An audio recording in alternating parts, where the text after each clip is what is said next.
நீங்க தான் போட்டிடுறீங்க, எந்த கட்சியுமே எதிர்கட்சிகள் கூட போட்டிடல, நீங்க தான் போட்டிடுறீங்க. அதை எப்படி பாக்குறீங்க? களம் எப்படிதான் இருக்காங்க இதனோட வெற்றி வாய்ப்பு? களம் ரெண்டே தானே, 2 பேர் தான் போட்டி. அது களம் எப்படி இருக்குன்னு நீங்க தான் சொல்லணும். களம் எங்களுக்கானதுன்னு தான் நாங்க நினைப்போம். எந்த களத்தையும் எங்களுக்கான களமாக மாற்றுவதான் எங்களுடைய என்ன சொல்றது, எங்களுடைய களப்பணி. எங்களுக்கான களமாக மாற்றுவோம். அதை நான் ஒருத்தன் தானே நிக்கிறேன், ஒரே ஒரு ஆளு. நீங்க இத்தனை அமைச்சர்கள், இவ்வளவு பேர், இவ்வளவு கட்சி கூட்டணி வச்சுக்கிட்டு எதுக்கு ஓட்டு காசு கொடுக்குறீங்க? பெரியார் என்று பேசுகிற பெருமக்கள், அது பெரியார் பிறந்த மண்ணுன்னு சொல்ற பெருமக்கள், பெரியாரை வந்து பேசி ஓட்டுக்கலுங்களேன். பெரியார் பெண்களுக்கு இப்படி செஞ்சிருக்காரு, பெரியார் தாலி வந்து பெண்களுக்கு அடிமைச்சுன்னா அறுத்துப்பட சொல்லிருக்காரு, பெரியார் கோயிலுக்கு போய் கும்பிடுறது காட்டுமரணித்தனம் சொல்லிக்காரு, பெரியார் கற்பப்பையை அறுத்துப்பட சொல்லிருக்காரு, பேசுங்களேன்.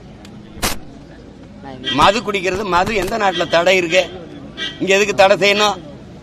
அது மனைவியோட உறவு வச்சு கூடாது, படக்கூடாதுன்னு சொல்றதுக்கு சமமா இருக்க அப்படின்னு பேசியிருக்கிறாரு. இதுல கொஞ்சம் பேசுங்களேன்.